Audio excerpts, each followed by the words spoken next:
Hey guys, welcome back to the channel. What if I told you that in just 1 week, someone went from admitting everything to suddenly denying it all? Because that's exactly what happened with Joseph Duggar.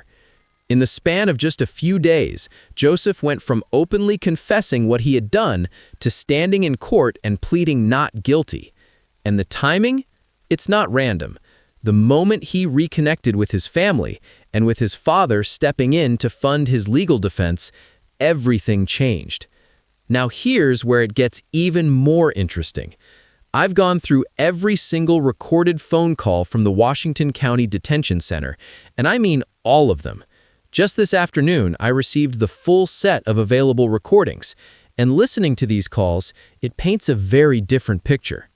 In some conversations, all they talk about is religion. In others, it's business. And most of the time, it's just Joseph and Kendra talking to each other. There are moments where Kendra sounds completely drained, tired, sick, barely present. She mentions taking Benadryl to sleep, and a lot of these calls seem to happen right after she wakes up, which explains why she sounds so groggy. I was also speaking with Amy King and Deanna Duggar, Jim Bob's niece and sister, and I told them something felt off. Listening to these calls, it genuinely feels like there's no empathy there. And Amy agreed. She said she doesn't believe they were ever taught empathy, never shown how to understand other people's pain. Instead, everything revolves around themselves, surface-level emotions, self-interest. And honestly, it shows. Even the relationship between Joseph and Kendra comes across as very shallow. From the recordings, one thing is clear. Kendra did lose custody of the kids after Joseph was arrested. She describes that moment as one of the worst days of her life, but specifically, she says the day her children were taken, that was the hardest. She couldn't even process it. It didn't feel real to her. What's striking, though, is Joseph's reaction. He barely talks about the kids. When he does, it's almost like he sees them as Kendra's responsibility, like raising them is her purpose, not something he's actively part of.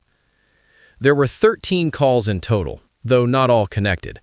Most lasted around 20 minutes, the maximum allowed, and each one costs about $6. Now, something I had mentioned before seems to be confirmed through these calls.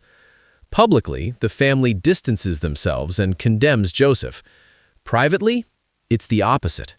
They're supporting him, standing by him, helping both him and Kendra behind the scenes.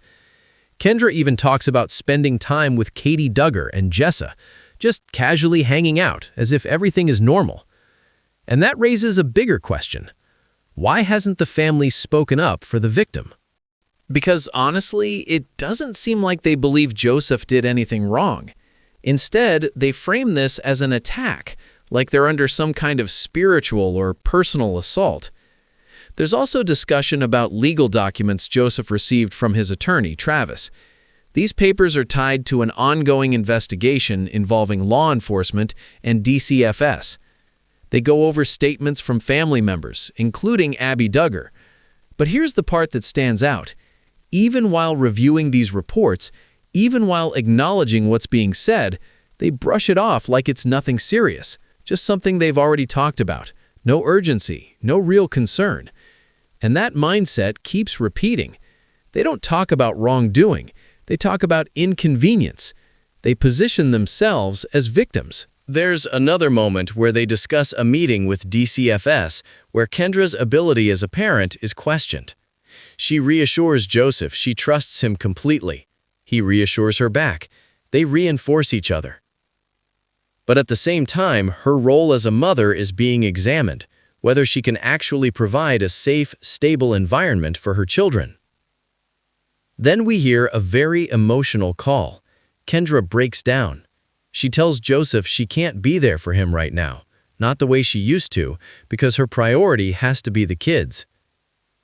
She's overwhelmed, physically unwell, struggling to eat, needing medical help, and mentally torn between two pressures.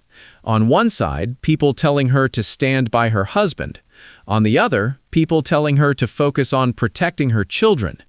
And in a rare moment of clarity, she tells him directly, "You've put us in this situation."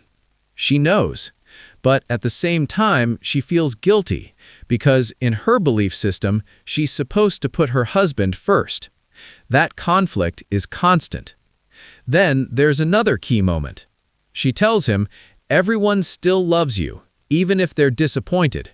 And he responds that he understands the disappointment. That right there says a lot, because if nothing had happened, there would be no disappointment to understand. Still, the support doesn't stop.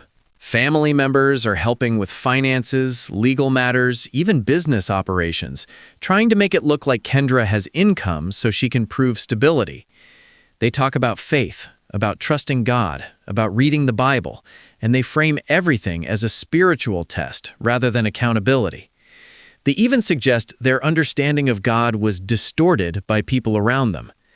Kendra continues to talk about losing her children, saying it still doesn't feel real, like it's all going to disappear soon. And instead of being challenged, she's reassured, told she did nothing wrong. Later, she talks about her own family being forced out of a house, and she laughs about it. They blame her family for reporting Joseph.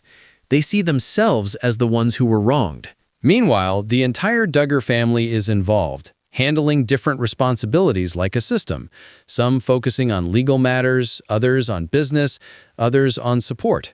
Joseph even admits they had isolated themselves before all of this, cut off from others. And somehow, that becomes part of the explanation too. But after everything, after the admissions, the conversations, the acknowledgement, Joseph still pleads not guilty. And that's the reality of it. They're not reacting to what happened, they're reacting to being exposed.